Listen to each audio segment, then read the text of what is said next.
Professor Homa, welcome to EX9 Running Pace Part 2, and we're going to start working with our function. The first thing we're going to do in our function is start to put some variables in here. And we're going to need variables, and I put a little comment in here for miles, hours, seconds, and then total minutes and pace. So we're going to start off with a couple variables, and I'll start off by doing my var keyword, and the first one is going to be miles.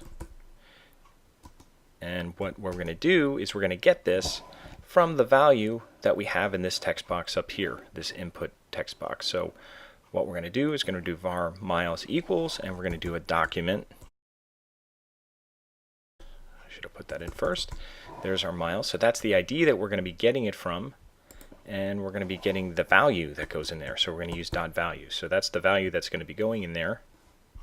Okay, and then also the next couple are all going to be like that. So okay, here's my four variables: miles, hours, minutes, and seconds. And all that we're doing is just getting them from our IDs, which we have there on the input fields, and we're getting the value of them because people have to put in values in there. So we're going to get the value from there. But one thing we have to do once we get the value, when people put that, or users input the values in there, whether they type in a number or text, JavaScript will read that as text or as a string. So what we have to do is make sure that it's going to be a number. So what we're going to do for each of these is we're going to do a parse float, and we did that with, I think, with our text, with our tip calculator. So we're going to put in parse float, and that comes up here, and it requires a parentheses that goes around everything that you're doing. So I'm going to close it here right before my closing semicolon. And then what I'm going to do is just copy this and do it the same way for all the others. Okay, now that we did the parse floats for all of these, they should be coming in as numbers. And what I'm going to do is I'm going to make another one called total minutes. I'm going to do var total minutes, and we're going to convert this into minutes so we could do the math. And what we'll have to do here is do some conversions. Total minutes equals, and it's going to be hours times 60 in order to figure out how many minutes. 1 hour, that would be 60 minutes. So we're going to do hours times 60, and then we're going to add minutes, and then we're going to add seconds 60. Okay, so that it'll be kind of a fraction. So the seconds will have to be divided by 60 in order to be minutes. So it'll be something minutes. So that's how we're going to do that in order to get total minutes. So it might come out to whatever, 25.5 minutes or whatever it may be. So that's how we're going to work with that in order to get the math to work. So that's going to be our first one. And then we're going to do our math. Now that we have total minutes, what we're going to be able to do here is figure out a pace. So we're going to do one more here. We're going to do var pace. Okay, so pace is basically just going to be total minutes, and there's our variable, divided by miles. So basically you did 14 minutes and you did 2 miles. It should be 7. It would be 7 minutes per mile. So that seems like it would work out, and let's just see what happens so far. And what we could also do is we could put in our final display, which is going to be this display pace here. So we're going to do that.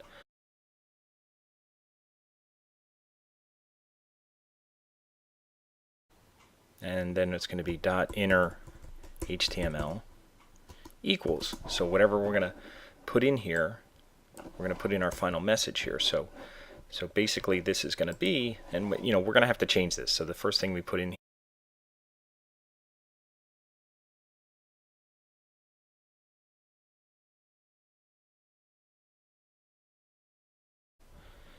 and we'll just try it out and see what's happening.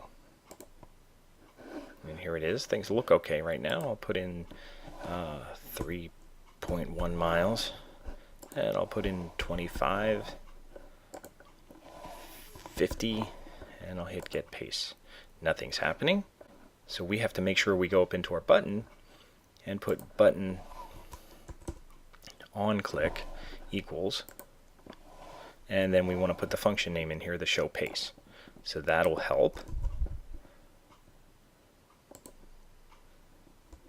So now we have our function in there. Maybe that'll make it work.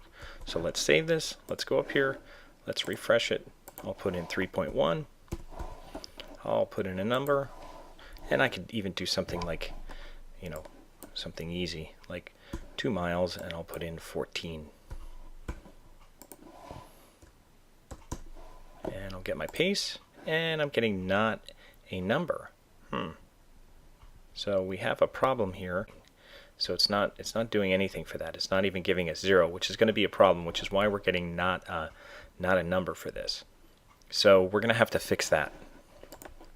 And one of the ways we could fix that is we could go into this hours part, and I'm going to change this just a little bit. I'm going to take away this is just, there's different ways to do this, but what I'm going to do here is I'm going to go into hours, and it's going to be kind of a special one here, so I'm going to put a return, and I'm going to take value out of here for now. And I'm just going to get the ID. And what I'm going to do is do a little if statement. Because what I want to do is make sure that if nobody fills anything in, that it actually gets converted to 0. So what I'm going to do is I'm going to write an if statement. I'm going to do if, and then inside here I'm going to do hours dot value. I could put hours dot value equals nothing equals blank.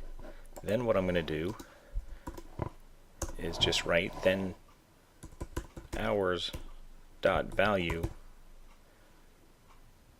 is going to be set to 0. Okay, and then I could even do an else.